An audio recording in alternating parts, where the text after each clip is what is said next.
क्या हम ईश्वर के अंश हैं? इस बात में कितनी गहराई है और कितनी सच्चाई, आइए इसे जानते हैं। भारतीय सनातन धर्म ग्रंथों के अनुसार हम सब ईश्वर के अंश हैं। यह विचार उपनिषदों, भगवद गीता और पुराणों में कई बार प्रकट होता है। आइए इसे शास्त्रों के अनुसार समझते हैं। उपनिषदों के अनुसार छांदोग्य उपनिषद में कहा गया है, तत्त्वमसि, तू वही है। यहाँ तत्त्वमसि का तात्पर्य है तू वही पर ब्रह्मा है, अर्थात जीव और ब्रह्मा में कोई अंतर नहीं। आत्मा ब्रह्मा का अंश है। श्वेताश्वतर उपनिषद एको देवा सर्वभूतेषु गुणा सर्वव्यापी सर्वभूतांतरात्मा। इसका अर्थ है कि एक ही ईश्वर सब प्राणियों के भीतर छिपा हुआ है। इसका संकेत यह है कि ईश्वर ही सबके भीतर आत्मा के रूप में स्थित है। इन उपनिषदों से हमें यह निष्कर्ष मिलता है, हम जीवात्माएं ईश्वर के शाश्वत अंश हैं, लेकिन अज्ञान के कारण हम अपने सत्य स्वरूप को भूल जाते हैं। आत्मज्ञान होने पर व्यक्ति यह अनुभव करता है कि मैं इस बारे में ईश्वर भिन्न बहुत से नहीं है। लोगों की अलग ही सोच है। आइए उन लोगों की सोच जानते हैं।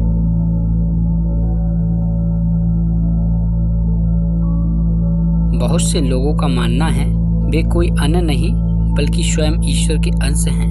उन्हें नहीं लगता कि मनुष्य ईश्वर की एक रचना मात्र है और अपने आप को ईश्वर का हिस्सा कहना उतना ही तर्क विरुद्ध व असंगत है जितना कि यह कहना कि सृष्टि में सब कुछ पूर्व निश्चित है और मनुष्य केवल रेडीमेड पार्ट अदा करता है। बड़ी साफ सी बात है कि मनुष्य यदि ईश्वर का अंश होता तो वह ईश्वर की तरह बेदाग व सच्चा होता। हम जानते हैं कि सारी सृष्टि ईश्वर की रचना है, जिसके अंदर मनुष्य की भी उत्पत्ति हुई। तो हमें यह भी पता होना चाहिए कि एक रचनाकार की सृष्टि होती है, ना कि स्वयं रचनाकार। रचनाकार एक व्यक्तित्व होता है और रचना उसकी मर्जी। रचना को देखकर कोई यह नहीं कह सकता कि वह रचनाकार है, बल्कि यह कहेगा कि उस रचनाकार की बनाई हुई रचना है। रचनाकार अपनी रचना के अंदर नहीं बल्कि बाहर होता है। सृष्टि की रचना में ईश्वर ने अपने स्वयं का हिस्सा नहीं बल्कि अपने से बाहर निकलने वाले विकिरण रेडिएशन को काम में लाया है कि आखिर रेडिएशन भी ईश्वर का ही है। तो यह बात सही है, मगर इन दोनों के बीच एक बारीक किंतु बड़ा फर्क है जिसे समझना चाहिए कि जैसे सूर्य की किरण स्वयं सूर्य नहीं होती, वैसे ही ईश्वर का रेडिएशन स्वयं ईश्वर नहीं होता। दूसरी तरफ यदि सारा खेल पहले से तय है, यानी कि सब कुछ पहले से तयशुदा है और मनुष्य को केवल पहले से तय भूमिका निभानी होती है, तो पूछा जाना चाहिए कि पुरुषार्थ करने का फिर क्या मतलब? फिर क्यों मनुष्य अच्छे या बुरे कर्म का प्रतिफल भुगतने को बाध्य हो जब उसका पार्ट पहले से तय है? पूरी सृष्टि ईश्वर के कारण जीवित है। यह केवल ईश्वर की शक्ति, ऊर्जा है, स्वयं ईश्वर नहीं, जो कण कण में समाई होती है, जो पूरी सृष्टि में प्रवाहित होती है और उसे प्राणवान बनाए रखती है। ईश्वर यदि वह शक्ति देना बंद कर दे तो सारी सृष्टि निष्प्राण हो जाएगी, सूख जाएगी। मनुष्य अपना पार्ट अदा करता है।